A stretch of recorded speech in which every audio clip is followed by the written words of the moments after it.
Welcome to the Fantasy Source Football Podcast. My name is David A. Arnott, sitting here with Brad Pinkerton, and another week of fantasy football is in the books. We've got some very interesting developments this week where you are writing about it.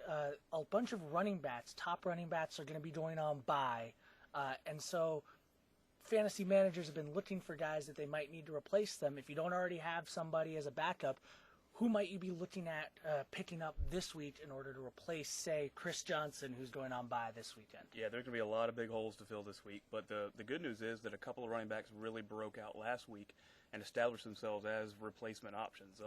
Look at LeGarrette Blount down there in Tampa Bay. He looked very good, and he has completely seized the job from Cadillac Williams, so it's his to run with.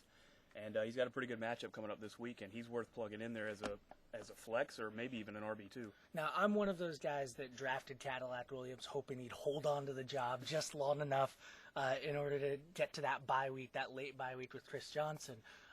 Ernest Graham is basically a non-factor now, and it is Blunt's job. Do you think that, I mean, you say that Blunt has the job. Do you think that it really is, like, as you say, totally LeGarrette Blount's job, or are they going to be splitting time? If you've got Cadillac, is it worthwhile to hold on to him at this point, or are you thinking, you know what, you got to cut bait with him because Blount has been playing so well? Well, you've got to look at your league format. I think Cadillac has been reduced to the third down role, so if you get PPR, then it's worth maybe keeping him around just as backup because we don't know that much about Blount, and his injury history isn't that clear, so it would be good to keep him around as a handcuff, but as far as being used week to week, no. I think those days are done. Yeah, I mean, like if somebody, for instance, was planning on using Cadillac as your every week back, then you're really in trouble for those purposes. Frank Gore is also going on by. Trying to remember the other guys off the top of my head. No, Sean's gone. No, Sean is gone. That's right. Maurice Jones-Drew. Oh my goodness! Who else are you seeing as a potential pickup this week? Is Christopher Ivory shown enough that you would say, like, hey, I'm willing to take a flyer on him? Do we add him to Saints Roulette? I'm not excited about Christopher Ivory, but any running back with a pulse this week is going to get picked up. That's how thin it's going to get for fantasy owners. But the next guy I would look at after Blount is BenJarvus Green-Ellis.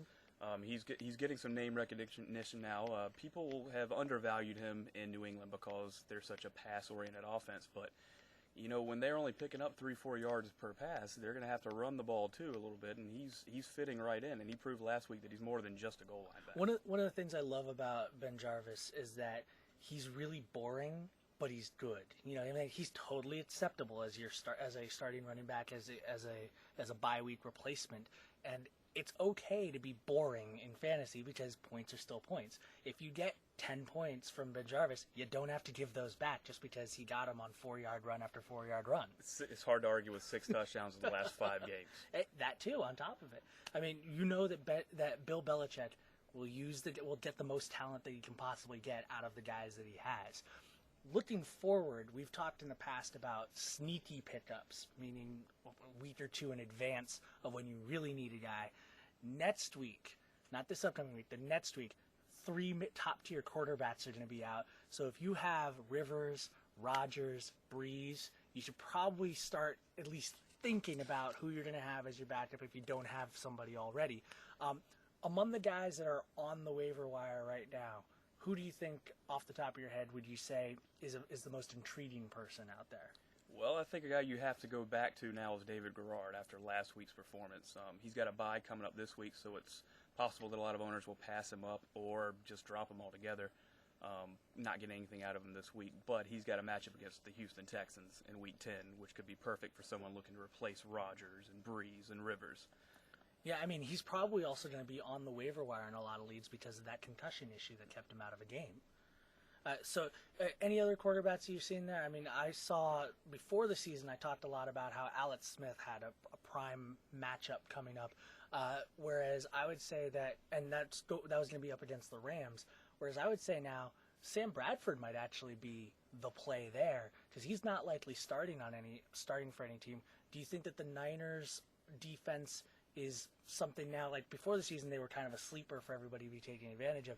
Do you think that they're the type of play that you go against them now? Going against the 49ers Yes. defense? You very well could. I don't know if Bradford's a guy I would want to lean on or roll the dice with. you might have a guy like Matt Stafford out there who certainly has the weapons around him to be successful, and he showed last week that he has no rust and is willing to go to all those weapons, including Calvin Johnson, very frequently. All right, Brad. Well, thanks for joining us on the podcast. All right, thanks a lot.